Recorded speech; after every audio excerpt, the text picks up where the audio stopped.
Hello dear students, again welcome to mission classes. So start करते हैं एक नई वीडियो को लेकर, जिसमें बात करेंगे क्लास 10 सेक्शन सी को लेकर। सेक्शन सी में टोटल 8 क्वेश्चंस आएंगे और 8 में से आपको 6 क्वेश्चंस को करना होगा। हर क्वेश्चन यहाँ पे 3 नंबर का आएगा। सो चलिए स्टार्ट करते हैं। Let get started students.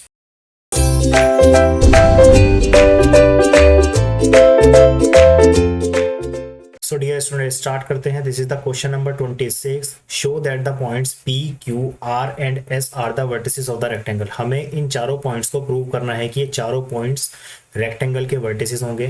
तो इसके लिए हम क्या करें, रेक्टेंगल की प्रॉपर्टी को समझते हैं। रेक्टेंगल की प्रॉपर्टी ये कहती है opposite sides are equal. Opposite sides equal होती हैं, that will be we can say PQ equal हो जाएगी किसके, RS के। एंड सिमिलरली वी कैन से जो PS हो गई वो किसके इक्वल हो जाएगी, RQ के इक्वल हो जाएगी। ओके ये तो गई रेक्टेंगल की प्रॉपर्टी। साथ ही साथ जो डायगोनल्स होते हैं equal, that will be PR is equal to हो जाएगा किसके, QS के। ये हो गया। तो किसी भी पॉइंट, जो हमें चारों पॉइंट्स दे रखे हैं, इनको रेक्टेंगल के पॉइंट्स को प्रूव करने के लिए हम क्या करेंगे, इन कंडीशंस को प्रूव कर देंगे। अगर ये कंडीशंस प्रूव हो जाती हैं तो हम कह देंगे कि चारों पॉइंट्स हमारे रेक्टेंगल के कोऑर्डिनेट्स होंगे। ठीक है, तो सबसे पहले मैंने डायग्राम ऑलरेडी प्रिपेयर किया हुआ है। P, Q, R और S एक 4 रेक्टेंगल के कोऑर्डिनेट्स को मैंने प्लॉट किया हुआ है। तो सबसे पहले हम क्या करते हैं, because we know very well that कि जो हमारे पास डिस्टेंस फॉर्मूला होता है, डिस्टेंस फॉर्मूले का मतलब क्या होता है, लेट सपोज मेरे पास कोई एक लाइन है।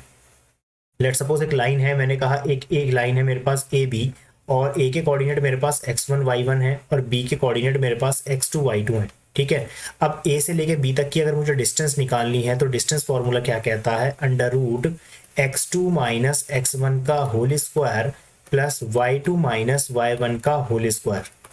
तो इस फॉर्मूले की हेल्प से हम उस लाइन के बीच में डिस्टेंस निकाल सकते हैं। ठीक है, तो similarly by this formula we can calculate the PQ। तो हमें सबसे पहले PQ को कैलकुलेट करना है। ठीक है, तो PQ कैलकुलेट करने के लिए हम क्या करें, जो मेरे पास P कोऑर्डिनेट है दैट विल बी 9,0 और जो मेरे पास Q कोऑर्डिनेट है दैट विल बी 9,6। ठीक है, तो इसको मैं x1 y1 और इसको मैं x2 y2 कह देता हूँ। ठीक है, तो यहां से PQ कितनी हो जाएगी बेटा, so PQ is equal to under root x1 x2 minus x1 कह सकते हैं या x1 माइनस x2 कह सकते हैं, उससे कोई फर्क नहीं पड़ेगा। So 9 minus 9 to the square and plus y2 minus y1 6 minus 0 का स्क्वायर। तो यहां से देखते हैं क्या हो गया। So it will be 9 minus 9 under root, ये तो हो गया 0 प्लस 6 का स्क्वायर हो गया 36। तो यहाँ पे बचेगा हमारे पास under root 36, that will be 6। तो PQ मेरे पास 6 आ गई है। इसी के साथ साथ हम निकालते हैं QR निकालते हैं। तो QR निकालने के लिए हम क्या करें, तो Q के कोऑर्डिनेट्स क्या है मेरे पास, विच इज 9,6 एंड R के कोऑर्डिनेट क्या है मेरे पास, दैट विल बी माइनस 9,6। ठीक है, अब की बार मैं इसको x1 y1 कह देता हूं और इसको मैंने कह दिया x2 y2। ये आपको हर बार मेंशन करना पड़ेगा कि क्या आप किसको आप x1 y1 किसको आप x2 y2 लेके चल रहे हो। So QR is equal to क्या हो जाएगा, under root x2 minus x1 का square that will be minus 9 एंड माइनस 9 का square plus y2 minus y1 यानी 6 माइनस 6 का स्क्वायर। तो यहां से जो QR आएगा दैट विल बी माइनस 18 का स्क्वायर एंड प्लस 6 माइनस 6 0 का स्क्वायर। तो यहां से देखते हैं यहां से क्या बचेगा, this will be minus 18 square को मैं क्या लिख सकता हूं, विच इज 18 स्क्वायर प्लस में 18 स्क्वायर, स्क्वायर से रूट कट जाएगा दैट विल बी 18। तो यहां से QR मेरे पास आ चुकी है। अब QR आ गई तो QR के बाद हम क्या निकालेंगे, QR के बाद नेक्स्ट है मेरे पास RS मुझे कैलकुलेट करना है, तो RS देख लेते हैं। सो R के कोऑर्डिनेट क्या है मेरे पास, the coordinate of R will be minus 9,6 and the coordinate of S will be, S के कोऑर्डिनेट है माइनस 9,0। तो यहां से मैंने RS निकाल लिया। So RS is equal to, इसको मैंने x1 y1 कह दिया, इसको मैंने x2 और y2 कह दिया। ठीक है, so RS is equal to क्या हो गया, under root x2 minus x1 minus 9 minus minus plus 9 का square plus y2 is 0 minus 6 का होल स्क्वायर। तो 9 से 9 कट जाएगा, ये तो 0 हो जाएगा। तो यहाँ से RS क्या आ जाएगा, RS भी मेरे पास क्या आ गया, अंडर रूट 6 का स्क्वायर, स्क्वायर से रूट मैंने कैंसिल आउट कर दिया, तो RS आ गई मेरे पास 6।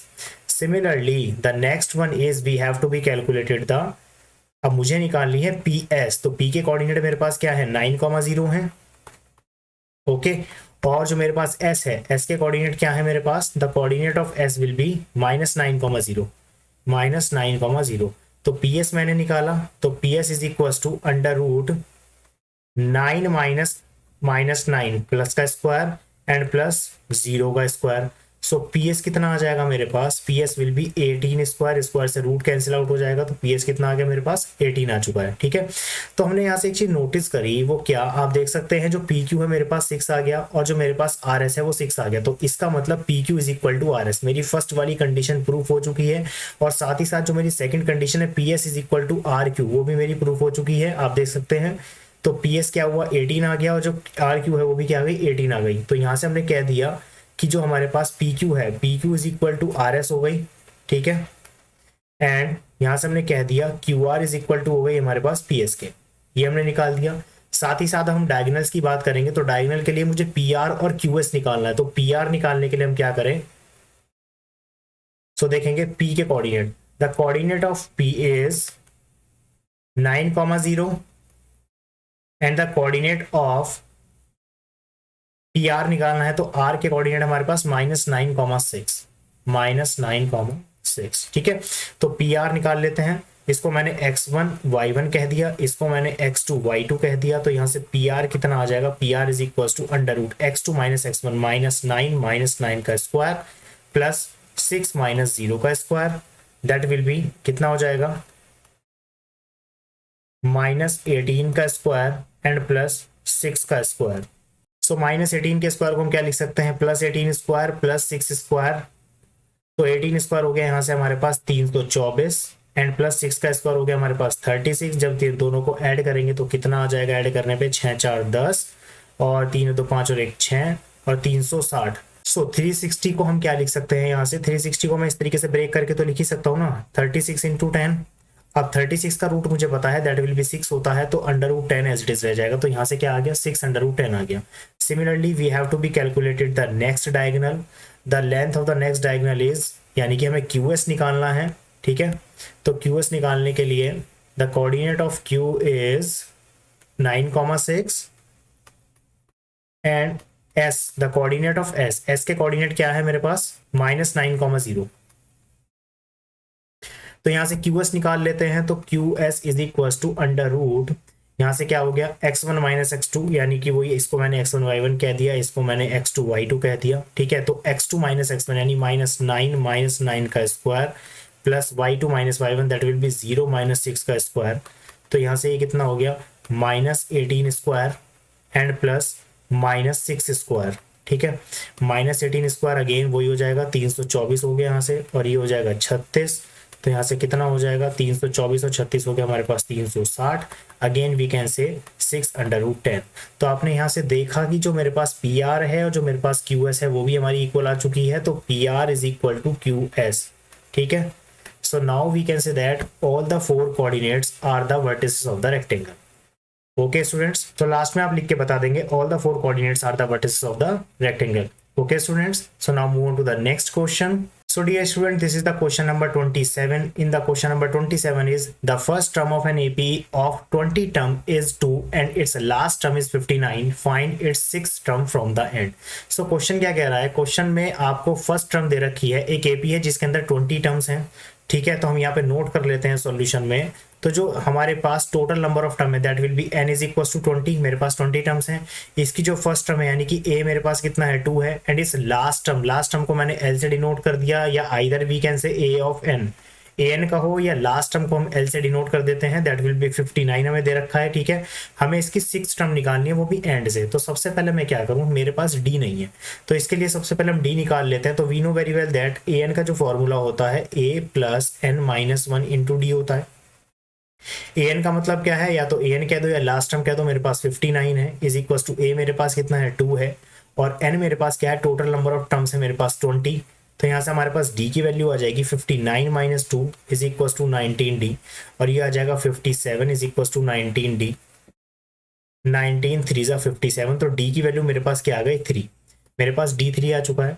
सो अब क्या निकालना है, find the 6th term from the end, तो लास्ट से 6th टर्म निकालनी है। तो सबसे पहले मैं एक फॉर्मूला बता देता हूँ कि जब भी हम लास्ट से nth टर्म निकालते हैं, so the nth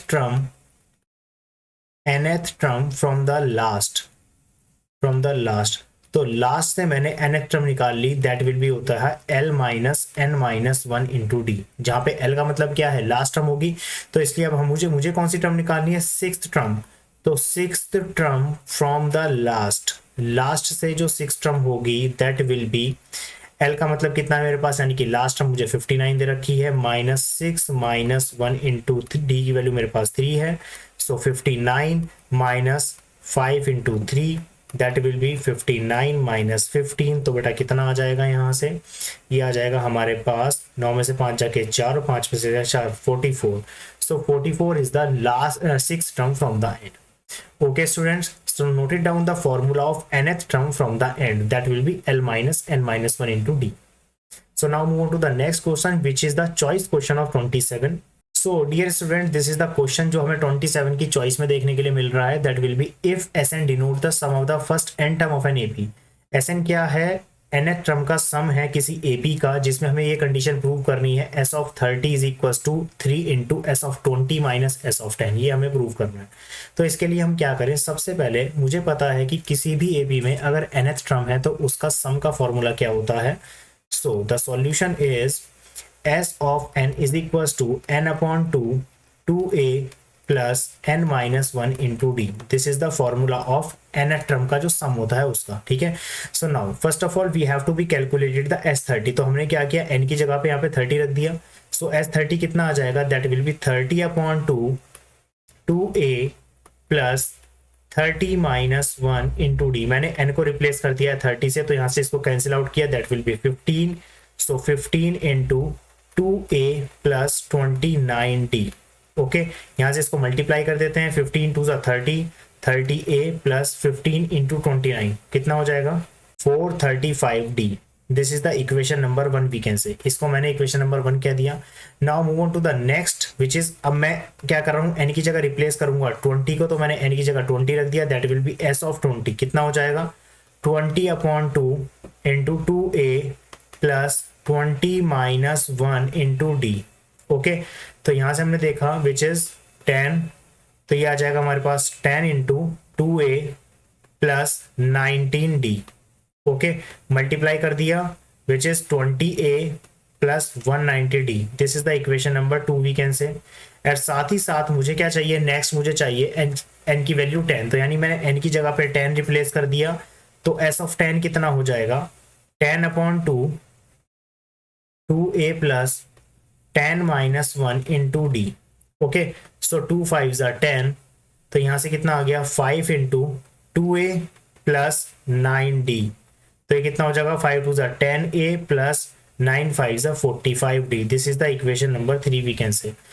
so now we have to be prove it. हमें प्रूव क्या करना है, s30 is equal to 3 into s20 minus s10। तो देखिए फटाफट से, तो मैं इसकी राइट हैंड साइड लेके चल रहा हूँ और फिर हम उसकी लेफ्ट हैंड साइड लेकर आएंगे।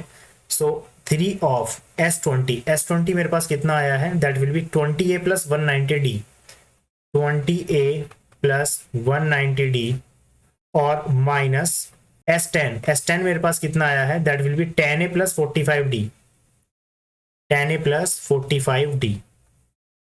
तो वैल्यूज मैंने रख दी हैं, अब इसको सॉल्व कर लेते हैं। सो 3 into 20a plus 190d minus अंदर जाएगा 10a minus 45d। Okay, so 3 into 20a minus 10a that will B 10a, 190d minus 45d, तो कितना हो जाएगा यहाँ से 145d। ओके, सो नाउ 3 से मल्टीप्लाई करेंगे, 3 इंटू 10 30a प्लस 3 की मल्टीप्लाई 145 से करेंगे तो कितना आएगा, 3 पंजे 15, 3 चौक 12 एक 13, 3 कम 3 और एक 4, 435d। और आप देख सकते हैं 30a प्लस 435d किसके इक्वल है, that will be s of 30। तो यहाँ से हमने क्या किया, that will be s of 30। उसका रीजन हम बता देंगे from equation number first. Okay student, this is what, this is the left hand side which you have to be prove it. So now this is the question number 27 के लिए जो choice में देखने के लिए मिल रहा था। Now move on to the next question which is 28। So dear student, this is the question number 28. A boy standing on a horizontal plane finds a bird flying at a distance of 100 meter from him at an elevation of 30 degree. एक लड़का है जो एक horizontal plane यानी कि एक horizontal यानी कि इस तरीके से जो प्लेन होता है जैसे सड़क होती है उस पे क्या है खड़ा हुआ है और वो एक बर्ड को देख रहा है जो फ्लाइंग कर रहा है at a distance of 100 metre from him, जो उससे 100 मीटर की दूरी पर है, and an elevation of 30 degree के एंगल पे फ्लाई कर रहा है। A girl is standing on the roof of a 20 metre high building, एक लड़की जो है वो 20 मीटर ऊंची बिल्डिंग पर खड़ी हुई है। Find the elevation of the same bird to be 45, अब उसको जो उस बर्ड का एंगल ऑफ एलिवेशन दिखाई दे रहा है दैट विल बी 45।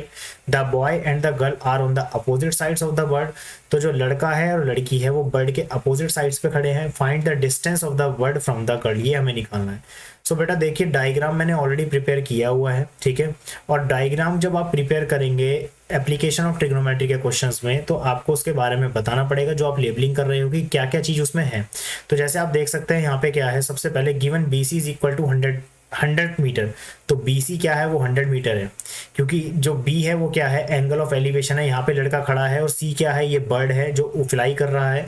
तो इसके लड़के की और इस बर्ड के बीच की जो डिस्टेंस है दैट विल बी 100 मीटर आपको दे रखी है, ठीक है, distance of 100 metre. Now D is equal to 20 metre, अब ये 20 मीटर ऊंची बिल्डिंग है। डी क्या है, एक बिल्डिंग है जो 20 मीटर ऊंची है, पर यहाँ पे ई पॉइंट पे एक लड़की खड़ी है जिसको उस बर्ड का जो एलिवेशन दिखता है वो 45 डिग्री दिखाई देता है, ठीक है। तो एंगल ए बी सी, तो एंगल ए बी सी ये तो मेरे पास 30 एफ एलिवेशन का है और ये मेरे पास है 45 डिग्री का। अब हमें क्या बताना है, find the distance of the bird from the girl that will be C of E, तो ये बर्ड है, बर्ड क्या है सी, इसको मैं लिख देता हूँ, सी क्या है मेरे पास बर्ड है, और जो ई है मेरे पास क्या है दैट विल बी गर्ल, ये मेरे पास गर्ल है। तो मुझे गर्ल से इस बर्ड के बीच के डिस्टेंस बतानी है, यानी कि जिसको मैंने x एज्यूम किया हुआ है। तो सबसे पहले हम क्या करते हैं, सबसे पहले हम ये देखते हैं कि जो हमारे पास ट्राइंगल है, ट्राइंगल ए बी सी की हम बात करेंगे, इस वाले ट्राइंगल की। So in triangle A B C, in triangle A B C, तो इसके अंदर हम क्या करते हैं, सबसे पहले मैं इसके अंदर अप्लाई करता हूँ साइन 30। साइन 30 मैं क्यों लगा रहा हूँ, क्योंकि मुझे इसके अंदर हाइपोटीनियस गिवन है, तो साइन 30 क्या हो जाएगा, perpendicular upon hypotenuse, so that will be C A, C A upon कितना हो जाएगा मेरे पास सी बी। ओके, साइन 30 की वैल्यू कितनी होती है 1/2। सी ए कितना है मेरे पास, सी ए को मैं तोड़ के लिख सकता हूँ C F plus F A, इसको मैंने ब्रेक करके लिख दिया। जो कंप्लीट ये सी ए है मेरे पास, इसको मैं C F plus F A break करके लिख दिया, और सी बी कितना है मेरे पास 100 मीटर, ठीक है। इसको मैंने कट कर दिया, 50 टाइम्स आ गया। तो यहाँ से मैंने देखा C F plus F A is equal to कितना हो गया 50 हो गया, ठीक है।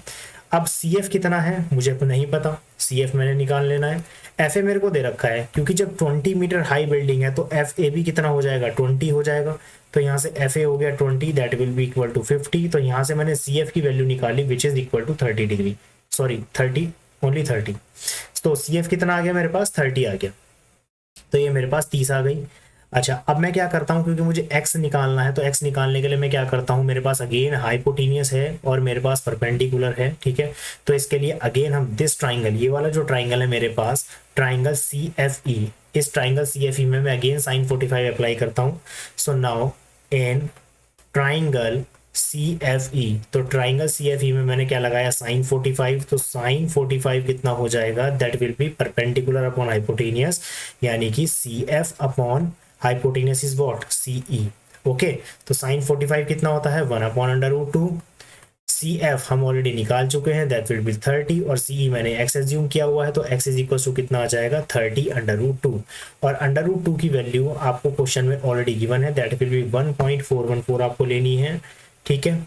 So now x will be, अब 30 है तो जीरो में हम क्या करेंगे, पॉइंट एक हमारे पास क्या होगा, पॉइंट जो है राइट डायरेक्शन में शिफ्ट होगा एक डिजिट, तो विच इज 14.14। अब इसको हम 3 से मल्टीप्लाई कर देते हैं, दैट विल बी 3 चौक 12, 3 एकम 3 और 1 4, सो सिमिलरली 42.42, ठीक है। तो ये हमारे पास डिस्टेंस आ गई उस लड़की की उस बर्ड से। ओके स्टूडेंट्स, सो लास्ट में एक लाइन आप लिख देंगे, the distance of a bird from the girl is 42.42 metre. Okay students, so now move on to the next question, question number 29।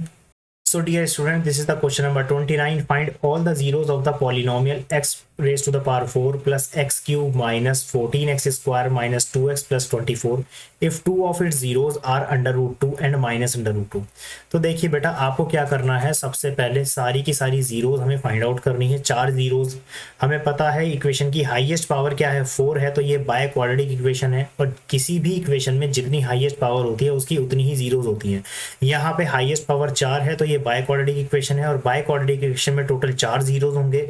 4 zeros में से 2 जीरोज आपको ऑलरेडी पहले से उसने दे रखे हैं, ठीक है। तो अब हमें बाकी के 2 जीरोज को फाइंड आउट करना है, तो उसके लिए हम क्या करेंगे, सबसे पहले आप देखेंगे जो आपको बाय क्वाड्रेटिक इक्वेशन दे रखी है x raise to the power 4 plus x cube minus 14x² minus 2x plus 24, ये हमें दिया हुआ है, ठीक है। और जो एक जीरो, इसकी दो जीरोस हमें दे रखे हैं, उसमें से एक को मैं अल्फा कह देता हूँ, लेट विल बी √2, और जो सेकंड जीरो है उसको मैंने बीटा कह दिया, डेट विल बी माइनस √2। तो इसका तरीका क्या है, सबसे पहले हम क्या करते हैं, हम सम ऑफ जीरोस बनाते हैं। सम ऑफ जीरोस यानी कि alpha plus beta, that will B √2 minus √2, ये कट जाएगा तो यहाँ से जीरो आ जाएगा। और मैंने प्रोडक्ट ऑफ रूट्स बनाया। प्रोडक्ट ऑफ रूट्स क्या होता है, यानी √2 into minus √2, that will B, हम कह सकते हैं यहाँ से क्या आ गया, -2 आ गया, ठीक है। अब हम यहाँ से एक क्वाड्रेटिक इक्वेशन को फॉर्म करेंगे। तो क्वाड्रेटिक इक्वेशन कैसे फॉर्म करते हैं, x² minus sum of roots into x plus product of roots. Okay, तो यहाँ से x² minus alpha plus beta कितना हो गया मेरे पास, 0 इंटू एक्स, और प्लस अल्फा बीटा कितना हो गया, -2। तो यहाँ से मैं कह सकता हूँ क्या आ गया, x² -2 आ गया, ठीक है। तो यहाँ से मेरे पास एक क्वाड्रेटिक पॉलिनोमियल आ चुकी है।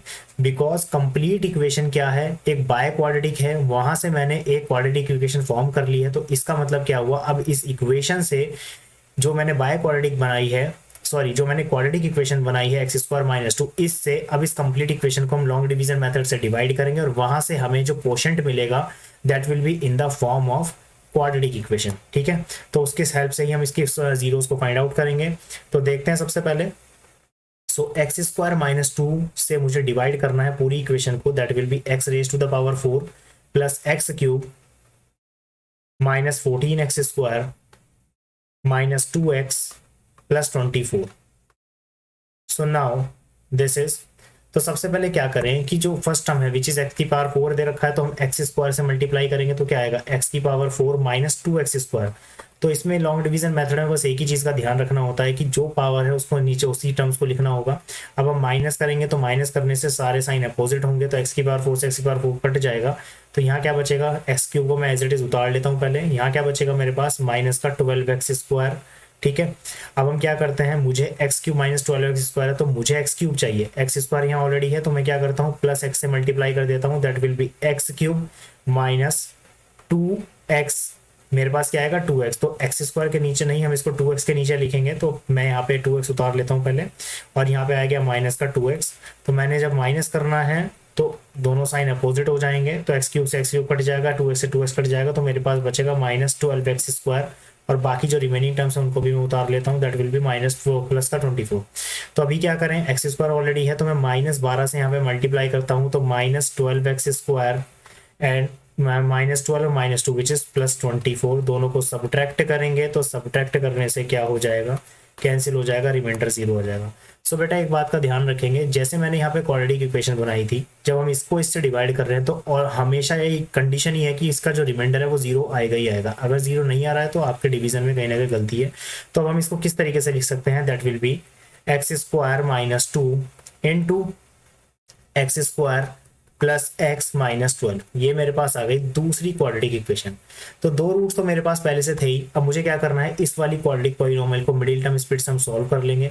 तो मिडिल टर्म स्प्लिट से सॉल्व करेंगे तो क्या आ जाएगा, x² प्लस 4 - 3 इंटू x -12, 4 × 12, पता भी है कैसे करते हैं, मल्टीप्लाई करके 12 आना चाहिए और माइनस करके 1 आना चाहिए। सो x² plus 4x minus 3x minus 12। अब हमने क्या किया, यहाँ से x को लिया कॉमन, तो x प्लस 4 आ जाएगा। यहाँ से मैंने माइनस का 3 कॉमन लिया, that will B x plus 4 आ जाएगा। अब मैंने x प्लस 4 को कॉमन ले लिया, ठीक है, और x माइनस 3, ठीक है। तो यहाँ से जो रूट्स आ जाएंगे दैट विल बी क्या आ जाएगा, x इज इक्वल टू -4 और एक आ गया 3। तो दो रूट्स ये आ गए और दो रूट उसने पहले से दे रखे थे, दैट विल बी √2 और माइनस का √2। Okay, student, these all the 4 roots of this quadratic equation. So now move on to the next question. So dear student, this is the question number 30. Read the following passage and answer the questions that follows. Two friends, Aditi and Sneha, दो friends हैं Aditi और Sneha, have two different dice with the numbered in such a way that their faces show the number 1 2 3 4 5 6 and 1 1 2 2 and 3 3. देखिए दो friend हैं, एक है अदिति और एक है स्नेहा, उन दोनों के पास अलग अलग डाइस है। जो अदिति है उसके पास जो डाइस है उसके पास जो डाइस है उसमें 1 से लेकर 6 तक के नंबर आ रहे हैं, और जो स्नेहा है उसके पास जो डाइस है उसमें 1 1 2 2 और 3 3 आ रहे हैं। The two different dice are thrown together and the sum, क्या कह रहा है, सम ऑफ द नंबर्स, दोनों डाइस को फेंकने के बाद जो सम आ रहा है ऑन दैम इज नोटेड, और उनको नोट कर लेना है। Draw the table which gives the values of the total score on the two throw. एक तो आपको टेबल प्रिपेयर करनी है, जब हम इन दोनों डाइस को एक साथ फेंकेंगे तो उनका जो सम है वो क्या क्या आ सकता है, and what is the probability that the total is 1 होना चाहिए, 8 होना चाहिए और एक प्राइम नंबर होना चाहिए। सो देखिए मैंने ऑलरेडी डायग्राम आपके सामने प्रिपेयर किया हुआ है, ठीक है। डायग्राम में ऑलरेडी इसलिए प्रिपेयर कर देता हूँ ताकि वीडियोस ज़्यादा लेंदी ना बने। तो आप देख सकते हैं कि जो एक डाइस है, जो अदिति के पास डाइस है, उसके आउटकम्स यहाँ पर है 1 2 3 4 5 6, और जो सेकंड है मेरे पास स्नेहा, उसके जो आउटकम है 1 1 2 2 और 3 3 यहाँ पे पहले से ही है। यहाँ पे प्लस का साइन इसलिए लगाया है क्योंकि हमें दोनों का सम निकालना है। तो जब मैं इन दोनों को डायगनली देखो इस तरीके से मैं सम करूंगा, 1 और 1 सम करूंगा तो 2 आएगा, फिर 1 का सम मैं करूंगा 2 के साथ तो क्या आएगा, 1 का सम मैं 2 के साथ करूंगा तो 3 आ जाएगा, फिर ऐसे 1 का सम मैं 3 के साथ करूंगा तो कितना आ जाएगा, 4 आ जाएगा, फिर सिमिलरली 1 का सम मैं 4 के साथ करूंगा तो 5 6 7। इस तरीके से सेकंड रो में जाना है, 1 1 2 आ जाएगा, फिर 1 2 3 आ जाएगा, एंड सो इस तरीके से करते जाना है। तो एक तो आपको टेबल बनानी है, साथ ही साथ जो इसका फर्स्ट पार्ट है, द फर्स्ट पार्ट क्या कह रहा है, जो प्रोबेबिलिटी है 1, जो सम है वो 1 आने की प्रोबेबिलिटी बताओ। अब आप एक बात नोटिस करेंगे कि जो हमारे पास टेबल है, ये जो कंप्लीट टेबल है, इस कंप्लीट टेबल के अंदर आप देखेंगे सम मेरे पास 1 नहीं आ रहा है। तो इसका मतलब क्या है, 1 पॉसिबल भी नहीं है, क्योंकि ऑब्वियस सी बात है कि दोनों डाइस पे जो सबसे छोटा नंबर है वो 1 है। तो जब दोनों को ऐड करेंगे तो 1 और 1 2 ही आएगा, ठीक है। तो इसका मतलब क्या है, सम मेरे पास 1 नहीं आएगा, तो यहाँ पे क्या आ जाएगा, probability of 1 is equal to 0 upon 36। 36 क्यों लिया, when the two dice are thrown together the total number of outcome will be 36। आप काउंट भी कर सकते हैं, 36 आउटकम आ रहे हैं, सो द 1 की प्रोबेबिलिटी हो गई 0। Similarly the second part is जो टोटल है वो कितना आना चाहिए, 8 आना चाहिए। अब आप नोटिस करें कि जो टोटल 8 आ रहा है वो कितनी बार आ रहा है, तो देखें जरा, 1 2 3 और 4, जो 8 है केवल 4 बार आ रहा है। तो इसका मतलब क्या हो गया, जो इसकी प्रोबेबिलिटी हो जाएगी दैट विल बी 4 अपॉन 36, यानी कि 1 upon 9। Okay, so now move on to the next part which is third part is the prime number. अब प्राइम नंबर को नोटिस करें, प्राइम नंबर क्या होता है, 2 3 5 7, ठीक है। सो सबसे पहले 1 2, 2 बार 2 यहाँ पे आ रहा है, 3 आ रहा है, और 3 इसमें भी आ रहा है, 5 भी मिल रहा है, सिमिलरली 5 यहाँ भी मिल रहा है, 5 इसमें भी मिल रहा है, 7 आ रहा है, 7 यहाँ पे भी आ रहा है, और 7 हमारा यहाँ पे भी आ रहा है। तो आप देख सकते हैं कितनी बार आ रहा है, इसको काउंट कर लेते हैं, 1 2 3 4 5 6 7 8 9 10 11 12 13 14 15 16 17 18। So the some is a prime number. तो प्रोबेबिलिटी है जो सम है वो क्या होना चाहिए, प्राइम नंबर होना चाहिए, दैट विल बी 18 अपॉन 36, यानी हम यहाँ से क्या कह सकते हैं, विच इज 1 अपॉन 2। तो प्रोबेबिलिटी कितनी आ गई, 1 अपॉन 2 आ गई। ओके स्टूडेंट्स, सो टेबल बनानी कंपलसरी है, क्योंकि क्वेश्चन में ऑलरेडी दे रखा है कि ड्रॉ द टेबल, ठीक है, नहीं तो मार्क्स आपके डिडक्ट हो जाएंगे। So now move on to the next question. जो क्वेश्चन नेक्स्ट होगा वो इसकी चॉइस में देखने के लिए मिलेगा। So dear student, this is the next question which is the question जो हमें चॉइस में देखने को मिल रहा था, क्वेश्चन नंबर 30 की चॉइस में। 1 card is drawn from the pack of 52 card. 52 ताश के पत्तों में से एक ताश के पत्ते को हमें बाहर निकालना है। Each of the 52 cards being equally likely to be drawn. जो निकालने की संभावनाएं हैं हर कार्ड को वो इक्वली है। Find the probability that the card drawn is a red king. एक रेड किंग होना चाहिए। सबसे पहले हमें जो, मैं थोड़ा सा यहाँ पे ब्रीफ इंट्रो दे देता हूँ कि जो 52 ताश के पत्ते होते हैं हमारे पास, ठीक है, वो 2 पार्ट में डिवाइड होते हैं। सबसे पहले तो होता है 26 हमारे पास होते हैं रेड कार्ड, और 26 होते हैं मेरे पास ब्लैक कार्ड, ठीक है।